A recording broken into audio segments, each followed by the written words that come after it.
Eto na guys, ito na yun eh. Ginagaya na po guys ni Baste Duterte itong ginagawang kalokohan at katarampaduhan ni Panelo at ni Roque. Alam nyo ba guys kung bakit?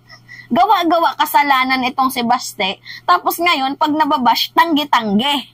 Kagaya ng ginawa ni Panelo at ni Roque. 'Di ba? Pinatunayan ni Harry Roque na totoo ang secret deal. Iniba niya lang yung term, gentleman's agreement daw yon. Nung nagkaroon guys ng negative comment kay Digong, nagkaroon guys ng galit ang mamamayang Pilipino kay Digong kasi ang labas na to nga po guys ay parang binenta niya ang sarili nating teritoryo, sarili nating bayan doon sa mga Chekwa. Itong si Panelo, todo linis. 'Di ba? Ang ginawa niya, tinanggi niya. Hindi daw totoo guys yung gentleman's agreement. Pasikat daw itong si Roque. Ngayon naman guys, itong si Baste, gawa-gawa kasalanan tapos later on tanggi-tanggi. Ganito yung nangyari guys. Alam niyo naman na nag-declare ng war on drugs itong si Mayor Baste Duterte. So basically, nag-declare siya, malamang susundin siya ng mga kapulisan, lalo pat pinalawak guys ng NAPOLCOM, pina-expand po guys ng NAPOLCOM ang ng mga alkalde, 'di ba? Yung mga pwede nilang ipag-utos, pwede nilang gawin dito sa ating mga kapulisan. So pina-expand nga po guys ng NAPOLCOM. Ngayon, itong si Baste, nag-order siya ng war on drugs. Syempre, pag war on drugs, alam nyo naman po yung approach nung panahon ni former President Duterte dito sa war on drugs. 'Di ba? Uso yung patayan, uso yung nagdalagatak yung mga dugo dyan sa kali. Yan po guys yung nakasanayang war on drugs sa panahon ni former President Duterte. So that nung nag-declare ng war on drugs itong si Mayor Baste Duterte, sinunod ng mga kapulisan. So which is yung iniisip nila, yung war on drugs ni Baste is yung kagaya sa kanyang ama, which is talaga yun naman talaga yung message ni Mayor Baste Duterte. Kasi ano yung sabi niya, pag makasalubong daw siya ng adik, papatayin niya daw, or kahit makasalubong daw siya ng mga nagbibenta, papatayin niya daw. So doon pa lang sa word na papatayin niya daw, naisip ng mga pulis na, okay, ganito yung dapat nating sundin. Tapos guys, ang malala, lahat daw nanlaban. 'Di ba? Yung mga nahuli, ay yung mga nasyukti, yung 7 sa loob ng 3 araw, lahat daw po yun guys, nanlaban. So ngayon nga po guys, naka-receive ng backlash itong si Baste Duterte dahil nga nagsalita, 'di ba, ang bagong PNP chief natin ngayon na hindi daw kailangan na ganun yung approach sa war on drugs kasi nga pinaglalaban po guys ng ating bagong PNP chief, buhay ay ingatan, droga ay iwasan. Ganun po ang kanilang logo, ang kanilang theme ngayon. So ngayon itong si Baste Duterte, syempre 'di ba, tinumbok siya. Kumbaga parang natamaan siya sa sa message ng bagong PNP chief natin ngayon na ang pangalan ay si Romil Francisco Marbil, natamaan siya. Abay, meron po siya guys pa-presscon. Nilaglag niya yung mga kapulisan, yung mga inutusan niya. Sabi ko na nga ba, wala tong care sa mga pulis eh. 'Di ba? Ngayon, ito yung sabi niya. Wala daw siya guys sinabi na pumatay daw itong mga pulis. Never niya daw po yung sinabi. Pakinggan nyo to guys ha. Pakinggan nyo. Pakinggan nyo to guys. Ito yung sabi ha. Itinanggi ni Davao City Mayor Sebastian Baste Duterte na inutusan nito ang mga pulis sa Davao City na patayin ang mga drug suspect sa lungsod. Sa isang panayam nitong Huwebes, April 4, nilinaw ng alkalde ang kanyang naging pahayag kung saan siya mismo umano ang papatay sa mga salarin. Dagdag nito, ang punto ng kanyang pahayag ay kung makakasalubong siya ng mga nagbebenta ng iligal na droga sa syudad. Inilabas ni Duterte ang naturang pahayag matapos ang deklarasyon ng bagong War on Drugs campaign ng kanyang administrasyon sa Davao City habang isinasagawa ang turnover ceremony para sa bagong itinalagang police chief sa lungsod noong March 22. Huli ka na, nagpapalusot ka pa. Anyway guys, clarification. Oo guys, sinabi niya guys sa balita sa News 5 nga nung napanood ko, nasabi niya kapag makakita daw siya ng mga nag-a-addict or mga nagbebenta ng mga droga, yung mga taong nakakasira dito sa ating bayan, sabi niya papatayin niya daw. Totoo guys na never niyang inutos sa mga pulis na pumatay. Pero guys, siya po yung nag-declare ng war on drugs. So basically, yun na po yun guys. 'Di ba? Para naman tayong nag-uutuan dito eh. 'Di ba? Gawa-gawa kasalanan, hindi kayang panindigan eh. No? 'Di ba? Yung war on drugs na sinabi niya guys, yan na po yung nakasanayan. 'Di ba? Ng dating administrasyon na mahilig po silang tumegi. 'Di ba? Mahilig po silang sumukti ng mga tao. So basically, si Duterte nag-utos, si Mayor Baste Duterte. So malamang yung approach na gagawin nila is yung kagaya ng approach ng kanyang ama, lalo pat basher sila. Sa panahon ngayon ni President Marcos at paulit-ulit nilang sinasabi na bumabalik na naman daw guys yung droga. So basically, nung nagtatag siya ng war on drugs, ito na yun eh. Yung klase, yung estilo nila, ito na yun yung pumatay. Yan na po yun, guys. Eh, baka naman ginagawa nyo kaming pinanganak kahapon. Diba? Huwag naman ganon. Diba? Panindigan yung yung nasimulan. Kung ano yung sinabi mo, panindigan mo. Eh, natatakot, guys. Baka isa siya sa sa imbestigahan din ng ICC. Diba? Natakot siya sa backlash. Diba, biruin mo ba naman, hindi pa nga tapos yung problema sa ama mo, diba? Hindi pa nga tapos yung kakahingi ng hustisya dyan sa ama mo, tapos ngayon, ikaw pa yung susunod. Kung hindi ka ba naman tikbalang, kung hindi ka ba naman nagkaroon ng matinong pag-iisip, yan ba yung agenda ng isang mayor? Yan ba yung agenda ng isang makatao kuno? Ha? Ganon ba yung agenda ng isang makatao kuno? Kasi guys, ito yun, binasag siya ng bagong PNP chief natin ngayon na si Romil Francisco. Alam ko siya yung pinapatamaan nito. Bato-bato sa langit, matamaan na lang talaga. Huwag magalit. Diba? Sabi nga sa kasabihan, if the shoe fits, wear it. Diba? So ito guys yung sabi ng dating PNP. Isa lang man talagang gusto ng Pangulo natin, yung ligtas na bagong Pilipinas. Dapat maramdaman ng mga tao yung mga kapulisan natin. Itutuloy ng bagong pinuno ng pambansang pulisya ang magagandang programa ng mga nagdaang Chief PNP sa paglaban sa kriminalidad. Hindi rin magdedeklara ng war on drugs si General Marbil dahil posibleng gamitin lang ito ng ilang pulis para magparamihan ng huli. Lahat po kami, all out kami against drug. I don't want to say yung war. Kasi yun naman talagang gusto namin.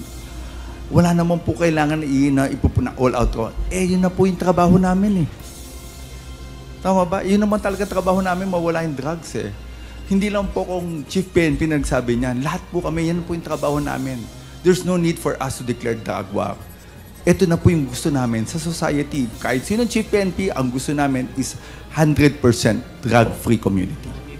Sa huli, tiniyak din ni General Marbil na hindi siya magpapatupad ng reshuffle sa key officers ng PNP.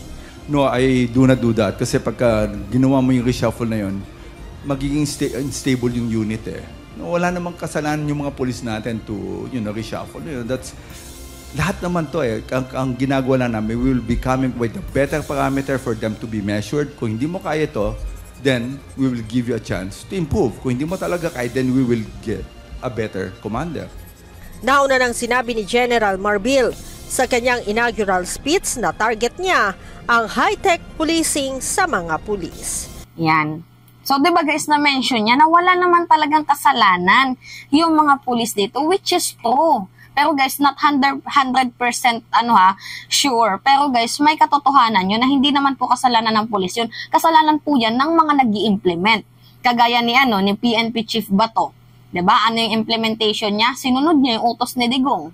Diba? Na mayroong special reward ang mga makapatay ng mga adik, may quota. So, ano yung ginawa ng ibang mga kapulisan? Diba? Tinrabaho nila to the point na kahit adik, pinambintangan nilang adik kasi mayroong mga pulis guys na gustong umangat yung kanilang ranggo.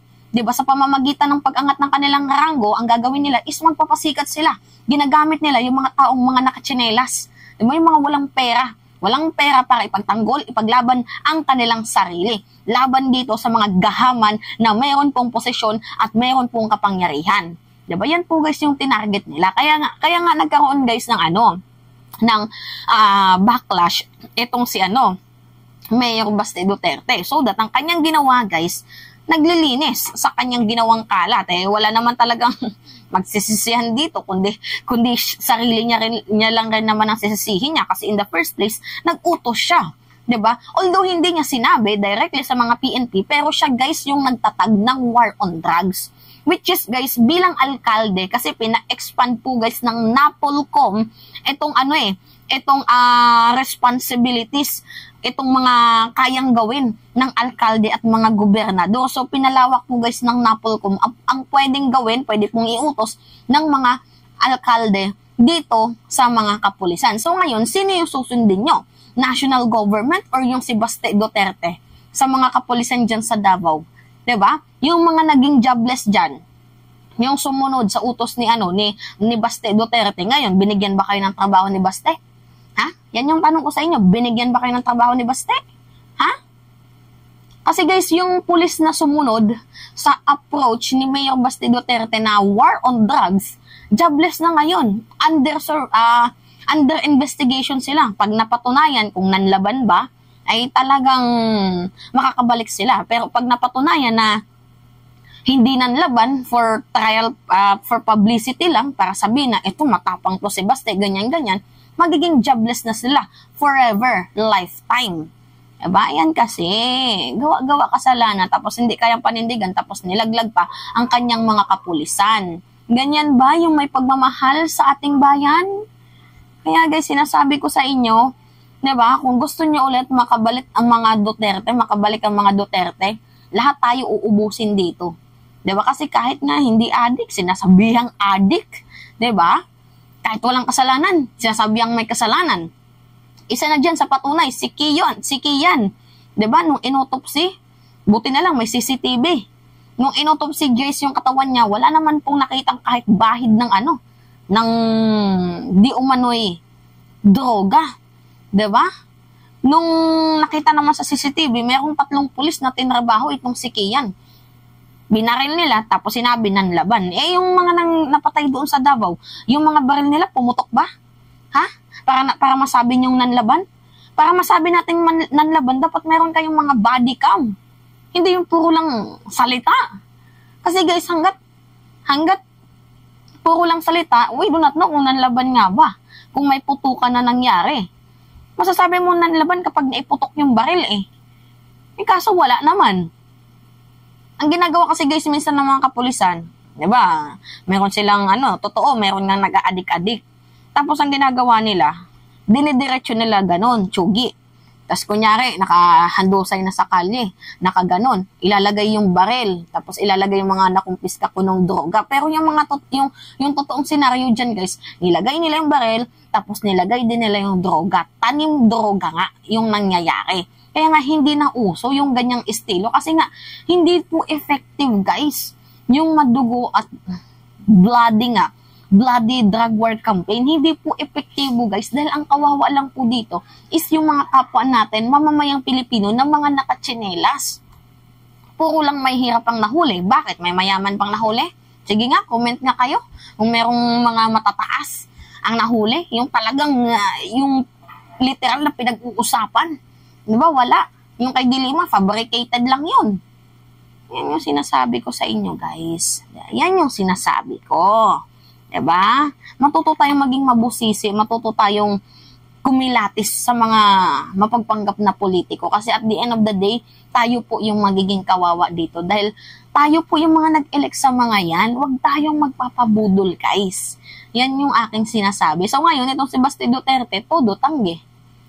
Tatanggi. Malamang tatanggi talaga to kasi nagkaroon ng bahid na naman ng dungis ang kanyang pangalan. Diba? Ayaw na yan ng mamamayang Pilipino ngayon. Yung madugong drug war campaign na yan. So ngayon, kumakambyo siya. Diba? Gawain yan guys nila Panelo. Kahit nga din si Digong. Diba? Ano sabi ni Digong? May presidente tayo, adik, presidenteng bangag. Nasa narcolis, nasa PDEA. Pero pagdating doon sa sa Cebu, ano yung sabi? Si Bongbong mabait yan. Si Bongbong mapagkumbaba yan. Wala akong sinabing adik. Pakain ako ni Bongbong. Diba? tingnan nyo, wala talaga guys. Like father, like son. At saka sa circle nila, ganun talaga yung gawain. So talagang, hindi na yan bago. Hindi na yan bago. So yun lamang ho guys. At that's me again, si Mimali siya nyo. Nagbabalik ulit tayo sa ating panibagong video.